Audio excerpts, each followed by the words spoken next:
हमारे आलोच्य विषय चल रहा है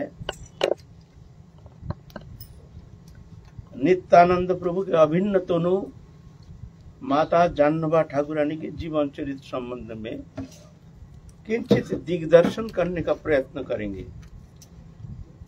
है तो ऐसे भगवती तनु जगत मंगल के लिए आते हैं, नित्य लोक से, नित्य धाम से। उन लोगों की उनकी महिमा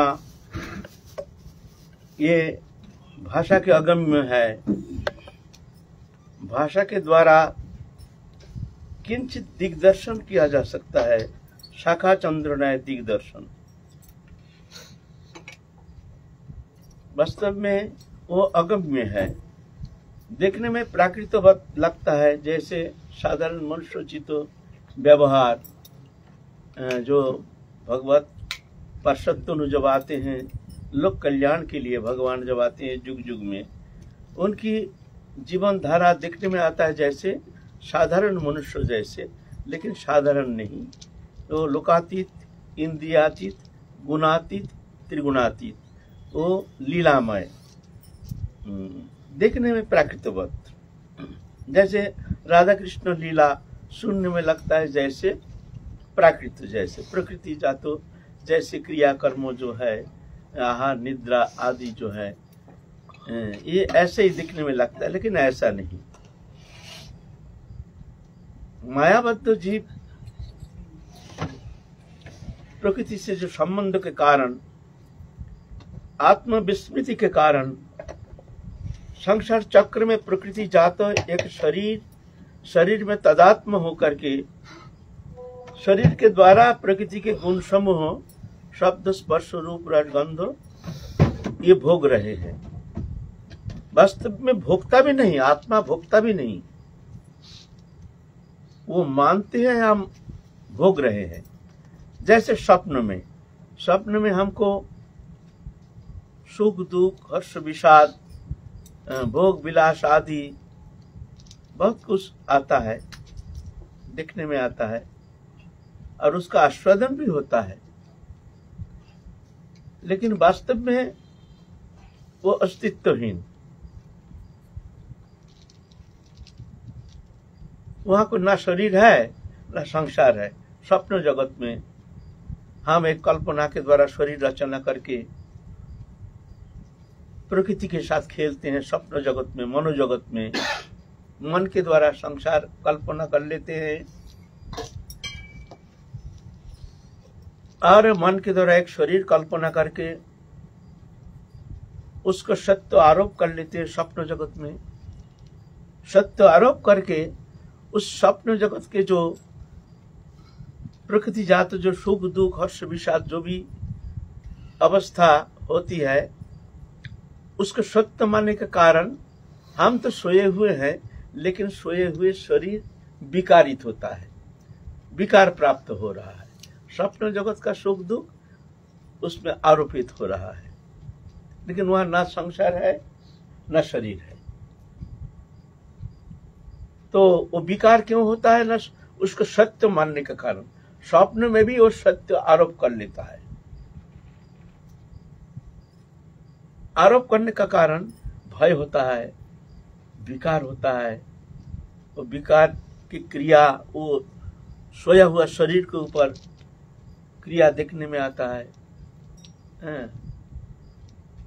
जागृत अवस्था में भी ऐसा ही है, ठीक स्वप्न वक्त। आत्मा एक कुछ करता नहीं है, प्रकृति से तदात्मता के कारण प्रकृति उसको एक शरीर दे दिया। उस शरीर में आकर के भगवत अंश चेतन सत्ता अविच्छेद्य अखंड संबंध भगवत संबंध हेतु वो चेतन सत्ता आकर के शरीर में तदात्मता होकर के जरिए शरीर को चैतन्यमय करके वो चेतन जड़त्व प्राप्त हो गया, और जड़ चेतन चैतन्य प्राप्त होकर के आरोपित हो रहा है। शरीर है जड़, लेकिन देखो चेतन चल रहा, फिर रहा, डोल रहा, हिल रहा है। मरने के बाद क्यों नहीं डोलता फिरता, क्यों नहीं? फिर 2 दिन में सड़ना शुरू हो जाता है, फिर डोलता क्यों नहीं? फिर बात क्यों नहीं करता? फिर जला देने से भी हिलता डोलता क्यों नहीं? कोई अनुभव नहीं। ये जड़ है और आत्मा है चेतन, वो है भगवत अंश, वो मैं हूं। वो प्रकृति में आकर के तदात्म हो गया।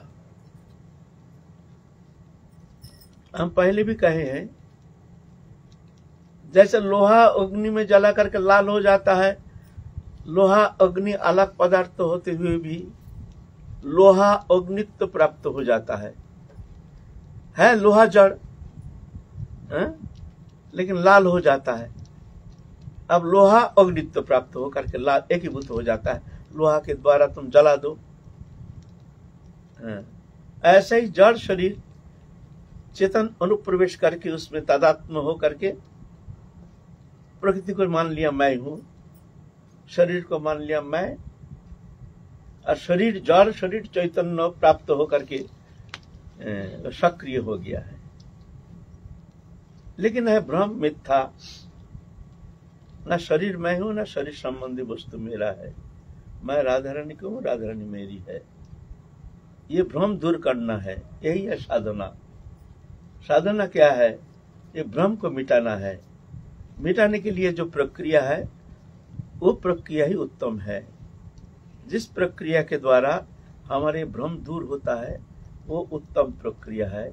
और वो उत्तम प्रक्रिया एकमात्र भक्ति मार्ग में, भक्ति जगत में हरिनाम कीर्तन के द्वारा ही संभव। हरिनाम संकीर्तन कलो तद हरि संकीर्तनात् कृत्यजाध्यायते विष्णु कृतया जजते मुखे दापरे परिचय कलो तद हरि संकीर्तनात्।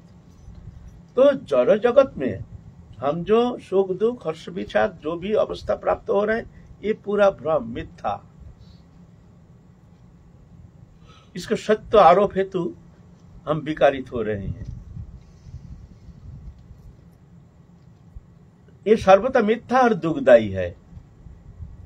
लेकिन वो चीज जगत का जो वस्तु है, जो भगवत धाम में जो चीज जगत में जो लीला है, वो ऐसा नहीं है। वो जड़ चेतन का मिश्रण नहीं है, वो पूरा ही चैतन्य सच्चिदानंद भगवान की वो नित्य लीला। एक स्वरूप शक्ति, एक जीव शक्ति, एक माया शक्ति। स्वरूप शक्ति है चित जगत में चैतन्यमय, वहां भगवान नित्य लीला करते हैं, नित्य धाम नित्य विहार करते हैं। सच्चिदानंद तनु, सच्चिदानंदमय, समस्त धाम परिकर आदि सब सच्चिदानंदमय। तटस्थ शक्ति जीव चैतन्य सत्ता।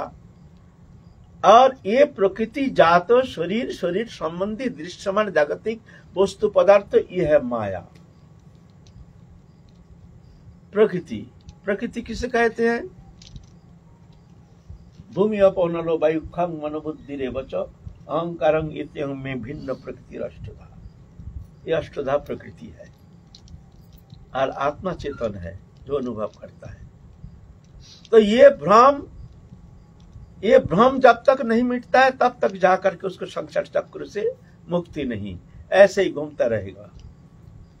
पुनः जन्मं पुनः मरणं पुनरुपि जननी जननी जठरे शयनं भज गोविंदं भज गोविंदं भज गोविंदं मूढ़मते।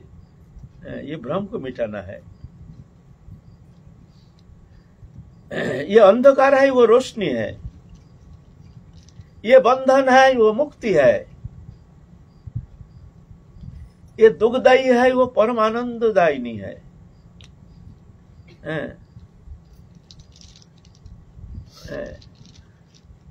ये माया है, वो मायातीत है। ये गुणमय है, वो गुणातीत है। वो चिन्मय है, ये जड़मय है। संपूर्ण विपरीत धर्मी। ये अंधकार है, वो रोशनी है। हमको रोशनी की ओर जाना है। इसीलिए भगवान जुग जुग में आते हैं, प्राकृत मनुष्यवत लीला करके, लीला के द्वारा सबको प्रलुब्ध करके, मोहित करके, तुम आ जाओ हमारी लीला, इसको चिंतन करो। चिंतन करके वो दिव्य है, वो इंद्रियातीत, गुणातीत, त्रिगुणातीत, मायातीत, सच्चिदानंदमय है। ये लीला अनुसरण करके तुम संसार चक्र से मुक्त होने के लिए तुम प्रयत्न करो। सरल उपाय, सहज उपाय, जुग जुग में भगवान आते हैं जीव चैतन्य सत्य को जागृति करने के लिए। यदा यदा हि धर्मस्य ग्लानिर्भवति भारत अद्भुत्यानं धर्मस्य तदात्मनं सृजाम्यहम् परित्राणाय साधूनां विनाशाय च दुष्कृतां धर्म संस्थापनार्थाय संभवामि युगे युगे। जुग युग में भगवान आते हैं। ऐसे ही दिव्य जगत की चैतन्यमय आनंदमय दिव्य आनंदमय लीला, वो लीला का संदेश लेकर आए हैं हमारे श्री कृष्ण चैतन्य महाप्रभु, तत्सहित उनके समस्त पार्षद। नित्यानंद प्रभु हैं स्वयं बलराम। तो नित्यानंद प्रभु के द्वारा ही महाप्रभु ये परंपरा धारा जो प्रेममय हमारे लीला रस आस्वादन की जो धारा, ये धारा को रक्षा करके गए हैं। जगत जीव को उद्धार के लिए नित्यानंद प्रभु ही विस्तार प्राप्त किए हैं ये संसार में। महाप्रभु तो किए हैं, महाप्रभु तो प्रदान किए हैं, लेकिन उसका विस्तार जो है ये नित्यानंद प्रभु और अद्वैत प्रभु के द्वारा ही विस्तार किए हैं। तो महाप्रभु तो स्वयं राधा कृष्ण जुगल मिलित दोनों, राधा कृष्ण दोनों मिलकर एक होकर के कृष्ण चैतन्य महाप्रभु रूप में आए हैं।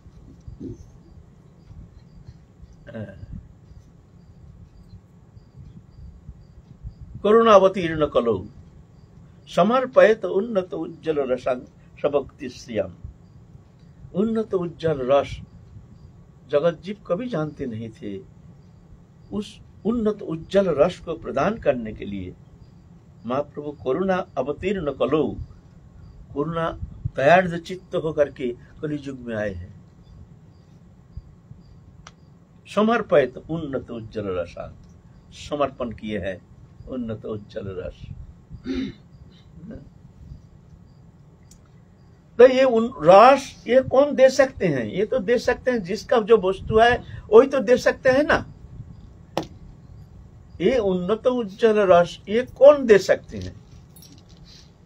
भाई जिसके पास जो वस्तु है वो वही वस्तु दे सकते हैं। जिसके पास जो वस्तु है नहीं वो कैसे देंगे? तो राधा कृष्ण दोनों मिली तो दोनों उन्नत उज्जवल रस वही दे सकते, इसलिए भगवान आए हैं महाप्रभु। एक कल्प में एक बार आते हैं, इस बार इस कल्प में इस कल्प में महाप्रभु आए हैं। साक्षात पूर्ण ब्रह्म सनातन प्रेम पुरुषोत्तम श्री कृष्ण चैतन्य महाप्रभु करुणार्ध चित्त होकर कलियुग के लिए करुणार्ध होकर के महाप्रभु स्वयं आए हैं। तत्सहित लाए हैं नित्यानंद प्रभु बलराम अनंत देव। अब महाप्रभु तो लीला प्रकटन किए हैं, अब किसके हाथ में समर्पण करके जाएंगे उन्नत उज्जवल रस? भाई रस देने के लिए तो वही दे सकते हैं जो जिसके पास है। तुम्हारा पास हीरा मोती है नहीं, अब तुमको बोले भाई सबको हीरा मोती दो घर घर में, तो क्या दोगे तुम? तो है ही नहीं, तुम जानते ही नहीं हीरा मोती क्या है, देखा ही नहीं। आजकल तो ऐसा हो रहा, तो ऐसा हो रहा। तो हमारे पास जो वस्तु देना चाहते उन्नत उज्जवल रस, उसका किंचित मात्र आस्वादन करने का सौभाग्य हुआ नहीं है। नहीं, हमने साधन किया नहीं, हमने तपस्या किया नहीं, उस वस्तु प्राप्त किए नहीं है, और चिल्ला बना रहे हजार हजार, ले हो तुम लोग क्या दे रहे, तुम क्या दे रहे हो? पूछा जाए तुम क्या देते हो, क्या दिया तुमने? जानते हो दिखाए वो वस्तु? हम निर्लज्ज होकर कह रहे हैं यहाँ, तुम जो वस्तु चिल्ला जो बना रहे हैं, शिष्य बना रहे हैं, क्या तुम वो वस्तु तुमको मिला? तुम खुद ही जानते नहीं क्या वस्तु दे रहे हो। तो ऐसा ही कल्याण ऐसे ही हो रहा है। करोड़ों करोड़ तो दीक्षा ले रहे हैं, कहाँ खिलता है, कहाँ खिलता है, कहाँ? ऐसा थोड़ी खिलेगा। तो महाप्रभु वो वस्तु उन्नत उज्जवल रस जो प्रदान करने के लिए कलिहत जीव को वो चरम परम वस्तु, परम असाध्य वस्तु, जुगल प्रेम लीला विलास के चरम निर्यास वो वस्तु देने के लिए आए हैं। भवोल्लासारती। अब महाप्रभु सन्यास लेकर चले गए हैं जगन्नाथपुरी। नित्यानंद प्रभु हैं, महाप्रभु का अभिन्न तनु।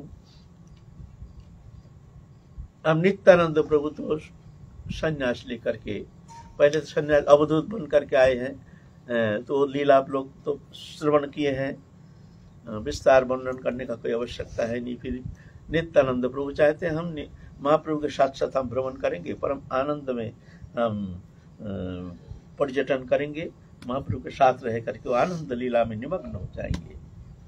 महाप्रभु तो ऐसे नहीं, समर्पयत उन्नत उज्जवल रसांग, उस समर्पण करने के लिए, उन्नत उज्जवल रस समर्पण करने के लिए महाप्रभु आए हैं। अब उनको तो देना है, लेकिन महाप्रभु तो संन्यास लेकर आप जा रहे हैं दक्षिण भारत, फिर जाके वृंदावन, फिर तो निमग्न हो गए 18 साल गमनागमन, और 18 साल तो 6 साल तो गमनागमन, और 12 साल एकदम अंतर्मना होकर के गंभीरा में महाप्रभु निकले ही नहीं। तो उन्नत उज्जवल रस कौन देगा? और दे सकता है वही जिसके भंडार में वो वस्तु है। और हमको अगर कहा जाए तुम गुरु बन के उद्धार तारो, तो मूर्खो लोभी गुरु लालची चेला, क्या करेंगे? उसके द्वारा क्या होगा, क्या कल्याण होगा? ऐसा थोड़ी होता है।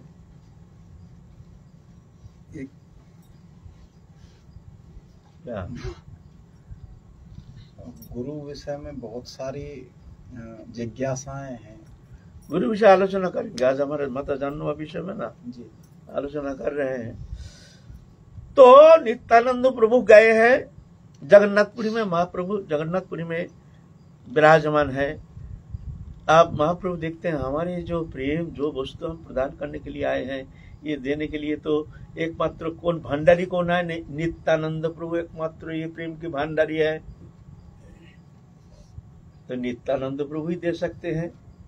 तो हमारे साथ घूमने से तो काम नहीं चलेगा। जिस कारण के लिए हम, जिस वस्तु प्रदान करने के लिए हम कलियुग में आए हैं, गोलोक धाम में, नित्य गोलोक में, वहां छोड़ करके हम यहाँ आए हैं, किस लिए? हम तो सन्यास लेके जा रहे हैं। और भगवान जब आते हैं, भगवान का एक विशेषता है, विशेष लक्षण है, भगवान किसी को दीक्षा नहीं देते। ये विशेषता है, भगवान किसी को मंत्र नहीं देते।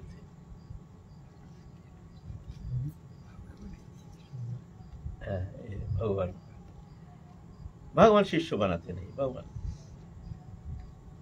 तो इसलिए महाप्रभु किसी को दीक्षा दिए नहीं। अब ये प्रेम लीला, ये वस्तु प्रदान करना है, किसके द्वारा करेंगे? नित्यानंद को बुलाए हैं, श्रीपाद तुम आओ, तुमसे हमारा कुछ विशेष कुछ कहना है।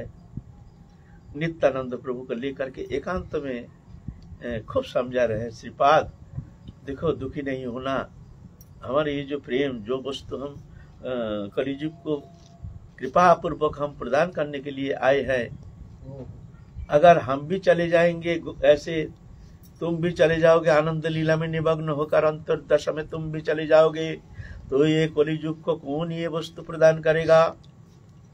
तो श्रीपाद हाथ पकड़ लिया नित्यानंद प्रभु का, तुम हमको वचन दो, तुम हमको एक वचन दो। नित्यानंद का भाव सोच रहे हैं क्या वचन, क्या वचन मांग रहे हैं? तुम वचन दो। अच्छा बोलो, ठीक है, तुम्हारी खुशी के लिए हम वचन देते हैं, तुम जो कहते हो हम पालन करेंगे, बताओ। श्रीपाद तुमको गृहस्थ आश्रम रचना करना पड़ेगा। सुन करके घबरा गए, अरे हम अवधूत सन्यासी, हम गृहस्थ आश्रम में जाएंगे? ये क्या, ये तो वज्रपात के जैसे हैं। गृहस्थ आश्रम ऐसा थोड़ी है, माया बंधन, माया के साथ, अविद्या जड़ रूपा प्रकृति के साथ एक माया का चक्र में पड़ करके जीव भगवत अंश अविनाशी अंश होते हुए भी संसार चक्र में शरीरधारी बन करके स्वरूप विस्मृत हो करके कितना दुख त्रिताप दग्ध हो करके माया में प्रज्वलित हो रहे हैं दिन के दिन। आध्यात्मिक अधिभौतिक अधिदैविक त्रिताप दुख से ताड़ित हो रहे हैं, और ये माया में हमको धकेलने के लिए प्रभु क्या कह रहे हैं। प्रभु तुम्हारे वचन हमको समझ में नहीं आया, तुम क्या कहना चाहते हो, हमको संसार में भेज करके तुमको क्या मिलेगा। बोला श्रीपाद तुम नहीं समझते हो, देखो हम तो चले जाएंगे, तुम भी चले जाओगे, तो ये प्रेम जो जगत में देंगे कौन दे सकते हैं, जिसके अंदर वो शक्ति है, वो प्रेम है, वो तो दे सकते हैं। तो इसलिए ये जगत में ये अलौकिक दिव्य इंद्रियातीत गुणातीत त्रिगुणातीत चिन्मय दिव्य उन्नत उज्जवल रस कौन दे सकते हैं, तुम दे सकते हो। इसीलिए गृहस्थ आश्रम रचना करके तुम्हारे द्वारा जो वंश विस्तार होगा वो शक्ति लेकर आएंगे, वो जो आएंगे ना वो शक्ति लेकर आएंगे, फिर वो जगत को दे सकते हैं। तुम्हारे संसर्ग से जो संतान पृथ्वी में आएगा वो शक्ति लेकर आएंगे, वो जगत को दे सकते हैं ना। नहीं तो ये शक्ति साधारण मनुष्य में, बद्ध जीवात्मा में ये शक्ति होना संभव नहीं है। इसलिए तुमको संसार रचना करना पड़ेगा। परवर्ती जो युग है, इसलिए तुम ना नहीं करना। क्या करेंगे, वचन दे दिया है। अब नित्यानंद प्रभु संसार रचना करेंगे, शादी करेंगे, विवाह रचना करेंगे। ठीक है, बहुत क्रंदन किए। फिर महाप्रभु कहें देखो श्रीपाद तुम चिंता नहीं करना, तुम जहां रहोगे हम तुम्हारे साथ रहेंगे। तो जब भी हमको याद करोगे हमको वहीं तुमको हम मिलेंगे, वहीं पर मिलेंगे। तुम ये नहीं समझना जो तुम दूर रह रहे हो, हम कहीं दूर, हमसे तुम्हारा मिलना संभव नहीं, ऐसा नहीं। तुम जब भी हमको याद करोगे तभी तुम हमको देखोगे, तुम्हारे बगल में तुम हमको देखोगे। और वास्तव में ऐसा ही होता था। जब भी नित्यानंद प्रभु याद करते थे महाप्रभु, जैसे मान लो दंड महोत्सव लीला में, जब दंड महोत्सव लीला में गंगा किनार में जब रघुनाथ दास गोस्वामी को दंड महोत्सव में दंड दिए हैं, तुम हमारे सब भक्तों को चीरा दधी ये सब खिलाओ, महाप्रभु का आदेश स्मरण किए। महाप्रभु साक्षात आ गए हैं, देखे हैं नित्यानंद प्रभु के बगल में महाप्रभु स्वयं प्रसाद पा रहे हैं। फिर श्रीनिवास आचार्य प्रभु के जो अनुष्ठान है नरोत्तम ठाकुर के वहाँ खेतरी में, वहां भी आमंत्रण की। वहां समस्त पार्षदों के साथ साक्षात समस्त भक्त महाप्रभु का अंतर्ध्यान के बाद महाप्रभु से लीला संवरण किए हैं। उस समय में समस्त पार्षद मिल करके सबको अपाम जनसाधारण सब दर्शन किए हैं। समस्त सब पार्षद महाप्रभु कीर्तन किए हैं, कोई स्फूर्ति दशा नहीं, साक्षात। बहुत बार ऐसे देखने में आया है। तो ठीक है, नित्यानंद प्रभु तो अब चिंता करने भाई गृहस्थ आश्रम रचना करेंगे, भाई शादी करेंगे, ब्याह करेंगे, तो ये तो भाई मनुष्य के साथ तो भगवान का तो ऐसे संबंध होना संभव नहीं है। तो ना महाप्रभु जो आए हैं समस्त पार्षदों को लेकर के आए हैं। साक्षात बलराम हैं। नित्य लोक में जो बलराम के दो पत्नी है, रेवती और बारूणी, कुकुदमी राजा के दो कन्या रेवती और बारूणी, वो भी आए हैं नित्य लीला में अंश ग्रहण करने के लिए। जैसे मान लीजिए कहीं कोई नाटक होता है, कहीं बड़े कोई पार्टी, उनको आमंत्रण किया जाता है, कांटेक्ट किया जाता है, तो समस्त टीम लेके आते हैं ना। वहां बाहर के लोग का उन्हें प्रवेश होता नहीं है, वो टीम ही नाटक करेंगे, सब अपने अपने सब। तो ऐसे भगवान जब जुग जुग में आते हैं तो टीम लेके आते हैं गोलोक धाम से। ऐसे ही महाप्रभु जो आए हैं समस्त पार्षदों को लेकर आए हैं, फुल टीम फुल टीम लेकर के लीला करने के लिए आए हैं। तो इधर तो सब एक एक जगह में, सब श्री हट्ट में तो कहीं कहीं कोई कोई जन्म लिए हैं, सब महाप्रभु के पास सब दिव्य लोक से आए हैं। तो कुकुटमी राजा वो भी आए हैं, इस बार सूर्यदास नाम से प्रसिद्ध हैं। उनके पिता का नाम है कंसारी मिश्र, और माता का नाम कमला देवी। उन लोग रहते थे वहां से बहुत दूर, थोड़ा सा दूर बंगाल में ही। उस जगह का नाम है शालिग्राम नामक एक ग्राम है। वहाँ लीला प्रकटन करने के लिए वहाँ उनके पिता सूर्यदास सर्कल के मिश्र के पिता कंसारी, उनके पत्नी कमला देवी, उनके 6 पुत्र। नाम तो हमारा उतना याद नहीं है। उसके अंदर सूर्यदास है और है तुम्हारा गौरीदास पंडित। वहाँ 6 भाई जन्म लिए हैं, सब बड़े हो रहे हैं। अब ये जो गौरीदास पंडित है सुबल सखा, नित्य लीला में सुबल सखा। कृष्ण के सखा तो 4 प्रकार, एक सखा, एक प्रिय सखा, एक प्रिय नर्म सखा, एक प्राण सखा। यह है 4 प्रकार सखा है कृष्ण के नित्य लीला में। जब उच्चारण करते हैं ना, और सखा जो है ना, उनके 4 विभाजन है। सखी जो पंचविध सखी कल बताए हैं, सखी, प्रिय सखी, प्रिय नर्म सखी, प्राण सखी, नित्य सखी। इस सखा भी 4 प्रकार। सखा है एक साधारण सखा, कोई उम्र से छोटे हैं, कोई उम्र से बड़े हैं।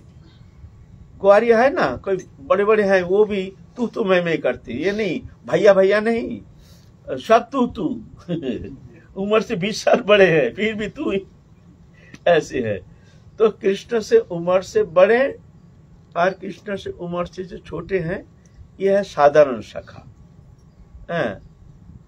एक तो वात्सल्य मिश्रित सख, एक है दास्य मिश्रित सख। वात्सल्य मिश्रित सख है कृष्ण से जो बड़े हैं, कृष्ण के प्रति वात्सल्य मिश्रित सखा है, लेकिन उम्र में बड़े होने के कारण थोड़ा सा डिस्टेंस रखते हैं, ज्यादा हंसी मजाक नहीं।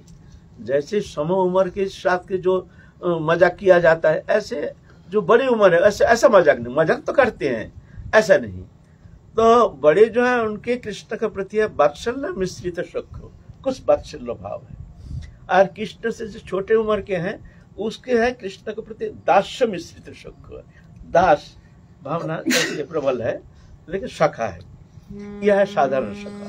और प्रिय सखा है जो समस्नेहा, सम उम्र के हैं, एक ही उम्र के हैं, वो है प्रिय सखा।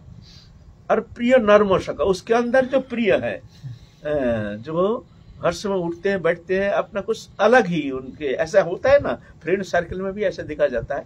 सब सखा तो है, कोई है बड़े अंतरंग है, उनके साथ गोपनीय बात कहा जाता है, मन की बात कहा जाता है। सबके साथ ऐसा कहा नहीं जाता है। उठते हैं बैठते हैं, खिलाते हैं पिलाते, कुछ डिस्टेंस ये रहता है ना।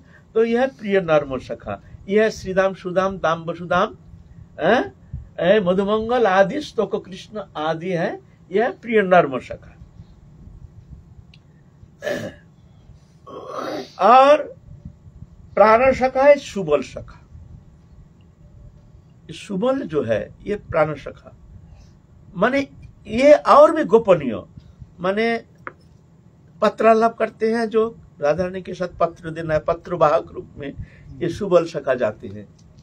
और सुबल सखा को देखने में राधा रानी के जैसे ही, अगर वो स्त्री पोशाक पहन करके स्त्री बन जाए ना, तो पता नहीं चलेगा जो राधा रानी है कि और कोई है। कभी कभी लीला प्रकटन के लिए ऐसे भी सुबल सखा ऐसे भूमिका लेते हैं। यह है प्राण सखा। जो प्राण सखा जो है ये और किसी से ऐसे अंतरंग भाव, ये प्राण सखा जैसे कुंज है, निकुंज है, निभृत निकुंज है। ये 3 प्रकार है कुंज। हम थोड़ा साइड लेके भूमिका ले रहे हैं। काल भी भूमिका में समय बीत गया, आज भी भूमिका ही चल रहा है। कोई बात नहीं, ये जानना जरूरी है, क्योंकि देखो हम लीला जिस विषय जो आस्वादन करना है, हमारे जो आराधना जो उपासना की जो मूल वस्तु है, वो जानने के लिए पूर्ण रूप से जानना जरूरी है। वह क्या है, क्या क्या लीला है। हम मंजूरी उपासना, अरे मंजूरी उपासना तुम्हारी सेवा कहाँ है, क्या है, कितना प्रकार सखी है, तुम कौन से सखी हो, तुम्हारा भूमिका क्या है। अरे भाई तो सब जानना पड़ता है। एक है कुंज, एक है निकुंज, एक है निवृत्त निकुंज। जैसे मान लो कुंज है, हमारे जो बाउंड्री है, यह है कुंज। इसके अंदर बाहर के लोग फट घुस नहीं सकते, जिसको हम बोलेंगे वही आ सकता है ना। और हमारे भीतर है घर, वह निकुंज, मान लीजिए वह निकुंज। वहां यहाँ जो बैठे हैं वो सब जा नहीं सकते, तो विशेष विशेष जो है कोई जरूरत से वो जा सकते हैं। और एक मान लो निवृत्त निकुंज, जैसे मान लीजिए हम भजन करते हैं, भजन कुटी, वहां तो और भी एकांत, वहां और भी जा नहीं सकता है। ऐसे ही कुंज भवन है, वहां तो साधारण सखा भी कभी कभी प्रवेश कर जाते हैं, प्रिय सखा। और उसके भीतर जहां चौरास खेलते हैं, हास परिहास करते हैं, भोजन लीला करते हैं, भीतर में वह है निकुंज, वह सबका प्रवेश नहीं। कभी अंतरंग जो शाखा है, मधुमंगल, स्तुक कृष्ण आदि सब, उनका कभी कभी प्रवेश होता है। चौरास खेलते हैं उस समय, कोई कोई शाखा भी रहते हैं साथ। तो यह है निकुंज।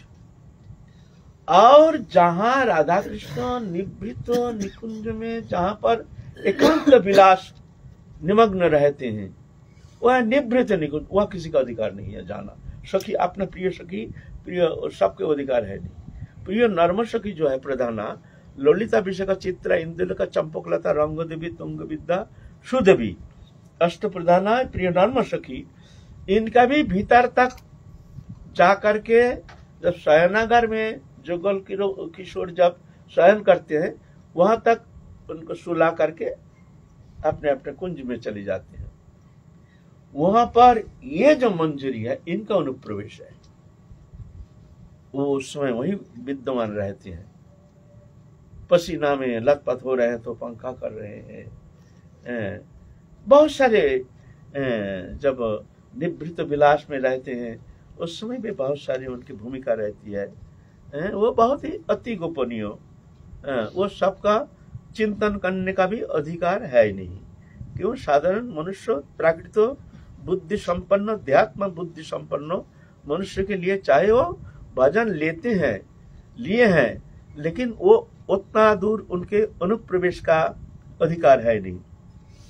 जैसे मान लो पहले बचपन में शादी करा देते थे, बच्चों को बचपन में शादी करा देते थे, लेकिन बचपन में शादी करा देने से वो तो हो गया ससुराल के पति भी है, लेकिन इसका मतलब ये नहीं है ससुराल में जाती नहीं, पित्रालय में रहती है। जब सियानी हो जाती है, तब खुद समझ जाती है, तब जाके उसको फिर भेज देते हैं। तो ऐसा ही सेवा तो मिल गई है, तुमको साधन दिया गया है मंजूरी स्वरूप का, लेकिन इसका मतलब तुम्हारा अधिकार हुआ नहीं, तुम अभी बालक हो, तुम्हारा वो चिंतन करने का वहां कच्चा है, तुम्हारा वहां अनुप्रवेश है नहीं। जैसे बच्चा है, छोटा बच्चा को तुम सब विषय तुमको उसका चेतन नहीं है, वो ज्ञान नहीं है, उसको समझ नहीं है, क्योंकि उम्र कम होने के कारण उसका वहां प्रवेश है नहीं, स्वाभाविक ही।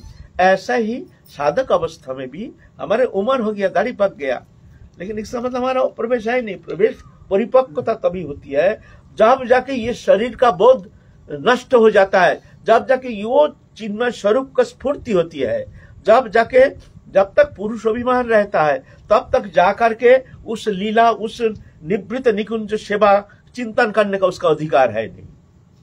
हाँ, कितना तक तुम्हारा अधिकार है? जहां तक तुम्हारा प्राकृत बुद्धि के द्वारा जहां तक तुम चिंतन कर सकते हो, उसके अधिक नहीं, आगे नहीं। क्यों? तुम्हारे प्राकृत बुद्धि आ जाएगी, प्राकृत बुद्धि आने से तुम्हारे पतन का कारण हो जाएगा। उतना तक जहां तक, वहां आगे तुम्हारे चिंतन करने का अधिकार है। फिर जब तक पुरुष अभिमान है तब तक जा करके वो लीला चिंतन करने का उसका अधिकार है नहीं।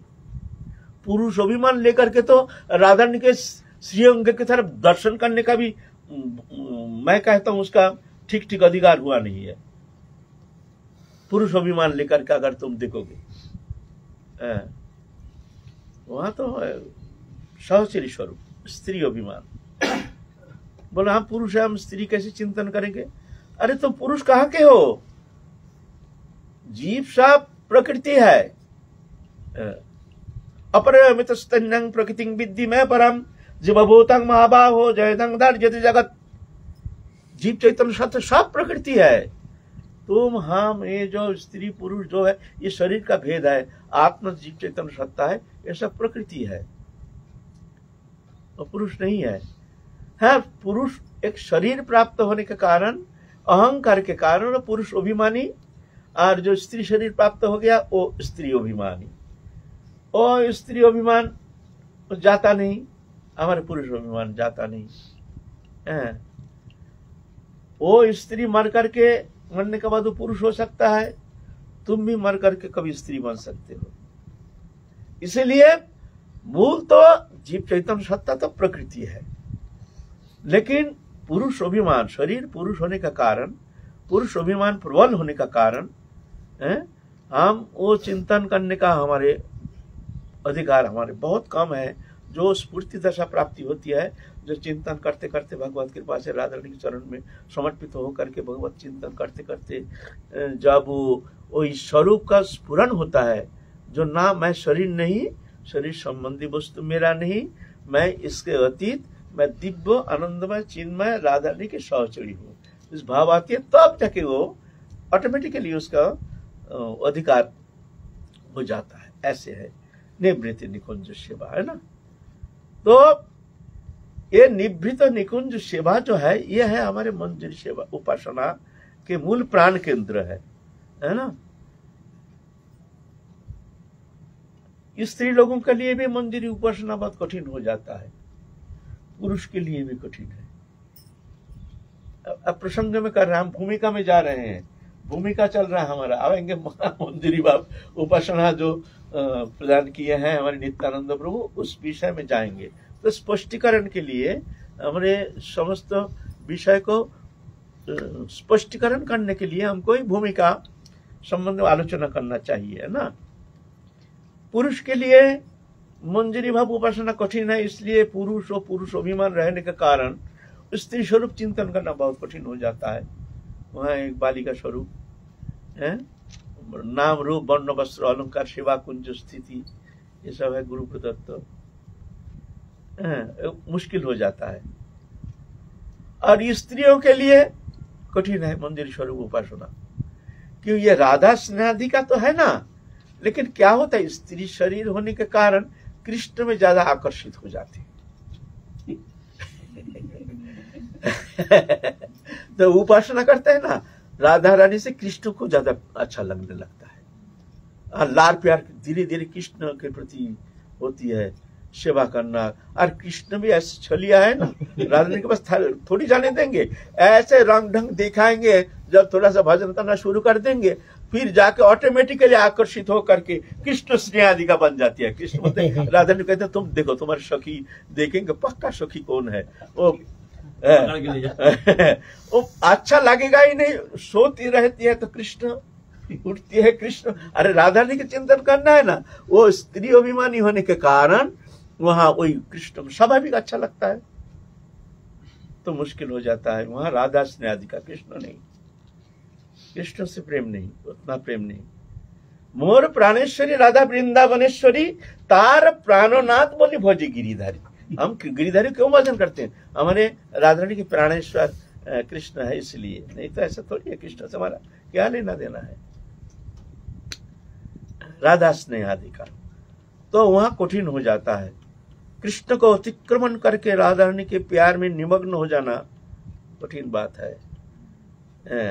कृष्ण भी ऐसे ही, पहले राधा रानी तो आएंगे नहीं, पहले कृष्ण ही आके स्वप्न में सुषुप्ति में ऐसे रंग ढंग ऐसे दिखाएंगे, हाथ पकड़ लेंगे चलते चलते, कहाँ तक जाओगे तुम? कहाँ तक जाओगे तुम? मुश्किल हो जाए। तो इसीलिए ये मंदिर स्वरूप उपासना बहुत कठिन है। यहाँ संपूर्ण देह अभिमान मुक्त एकमात्र जुगल किशोर सुख संपादन के लिए अखिल चेष्टा, अपने सुख अनुसंधान के किंचित मात्र अवकाश नहीं। जहाँ राधा रानी की सुख ही हमारे साधना का एकमात्र अवलंबन, एकमात्र आश्रय, एकमात्र चेष्टा, एकमात्र लक्ष्य। अच्छा, जय जय श्री राधे। अब किस काल चलेंगे? अभी तक तो भूमिका कब तक चलता है? काल भी भूमिका में अटक गए, आज भी चलो, कोई बात नहीं। अच्छा, ये होना चाहिए ना, होना चाहिए। नहीं तो मंदिर उपासना क्या है भाई? जानो, पहले जानो तो अच्छी तरह से जान लो वो क्या लीला होती है। जय जय श्री राधे श्याम।